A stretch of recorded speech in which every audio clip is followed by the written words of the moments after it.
Welcome to the Explainer. Today, we're diving into Japan's Aichi prefecture, where a recent election debate turned into a real political gauntlet. Seriously, it was intense. We've watched the whole thing so you don't have to, and we're going to break down what really matters. Okay, so picture this. 8 candidates, 2 straight hours of political debate. It's a lot to get through, right? It's easy to get lost in the noise. But when you peel it all back, you find these huge fundamental conflicts and totally different visions for the future. And that is what we're going to dig into today. So here's how we're going to tackle this. First, we'll meet the players in this gauntlet. Then we'll hit the number one issue, your wallet. We'll look at Aichi's specific problems, run through a lightning round of questions, and then get to the candidates' final pitches. All right, first up, Aichi's political gauntlet. So who are these candidates? Let me tell you, this was not your typical lineup of polished politicians. Nope. We're talking about an incredibly diverse group with backgrounds that are, well, you'll see. I mean, check this out. You've got Hirota, an active pro wrestler and a single mom. Then there's Sonohara, a legitimate karate master. You have Yokohama, who's a kick streamer. And that's just the start. You also have Tanaka, a former mayoral special secretary, Sugimoto, a construction worker, Yasue, the incumbent senator and a lawyer, Yamen, a service designer who used to be at Toyota, and rounding it all out, Ishihara, a 75-year-old newcomer to politics. I mean, what a lineup, right? All fighting for one seat. Now, with a group that varied, you'd think their priorities would be all over the place. But nope.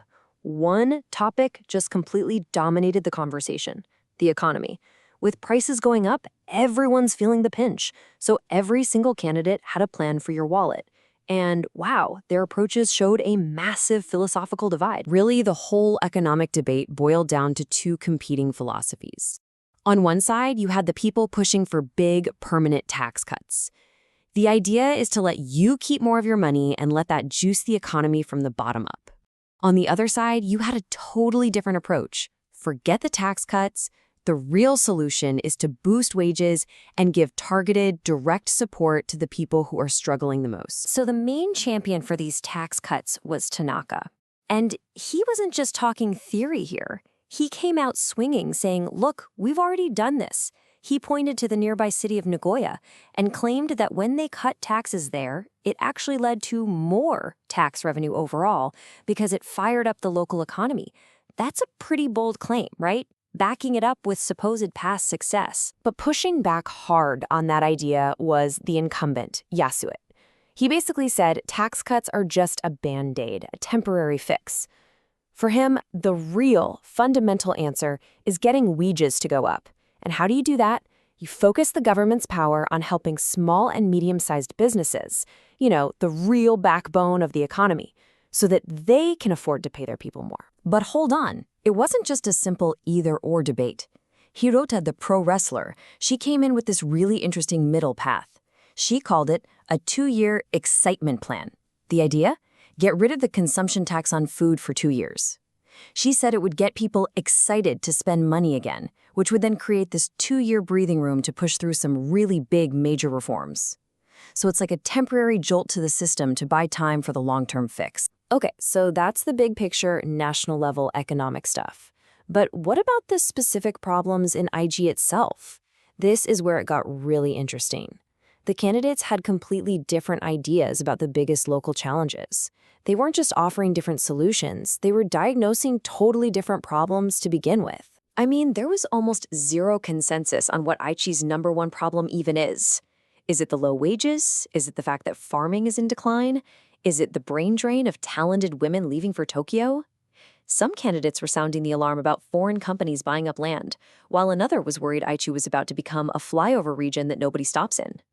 Everyone had a different answer. Candidate Yokoyama, the streamer, who casually mentioned he also works part-time at McDonald's, he really honed in on that wage gap. He pointed out that the average hourly pay in Tokyo is way higher. So he's like, is it really any surprise that our young people are packing up and leaving Aichi for better jobs? And, that really gets at a much bigger problem for a lot of regions across Japan. Then you have candidate Sonohara, the karate master, who threw out this one single, staggering number, 500,000. That's how many square meters of forest land, land with critical water sources, by the way, that he says was just sold to a company with foreign ties. To give you some scale, that is bigger than 10 Tokyo domes. It's a huge number, and it was clearly meant to make people ask some tough questions about who controls the country's resources. And here's a fascinating local twist, the new super high-speed linear train. You'd think, hey, that's amazing news. But Tanaka argued it could actually be a problem. He's worried it creates a flyover risk, where people just zoom right past Aichi on their way from Tokyo to somewhere else.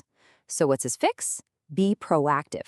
Turn Nagoya into a major hub for IT and other high-value industries. Make it a place people want to stop, not just pass through. Okay, things got even clearer during the lightning round. This is where the candidates had to give quick yes or no style answers on a bunch of hot-button topics.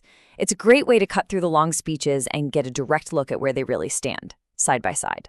And wow, this really laid the battle lines bare. You had some things where pretty much everyone agreed, like, yeah, we should disclose all political funds.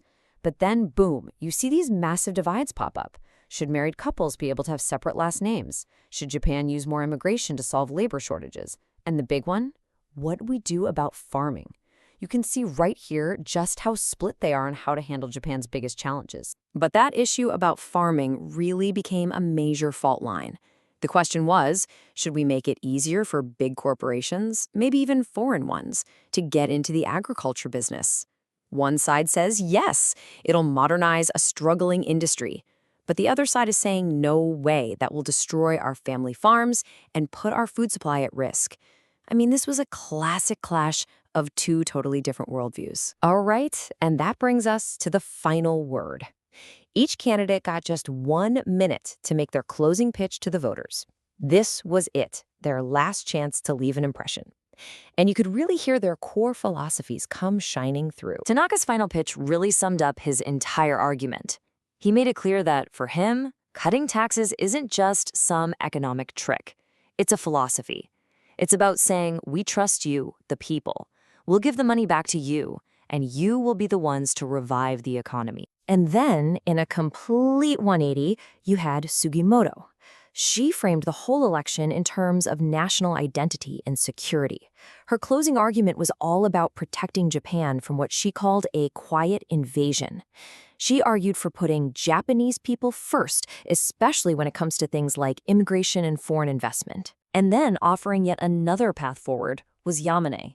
His pitch wasn't about tax cuts or building walls. It was all about the future. Specifically about technology.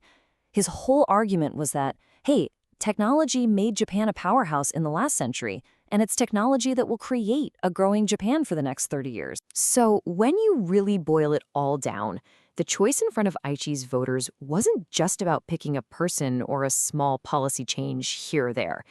It was a choice between completely different ideas about what's wrong with society and profoundly different medicines to fix it. So there you have it. The arguments are on the table. A future driven by permanent tax cuts and individual choice. A future powered by technology and innovation. Or a future focused on protection and national identity. These are the competing visions for Aichi, and really for Japan as a whole. The only question left is, which vision is yours? Thanks for joining us on The Explainer.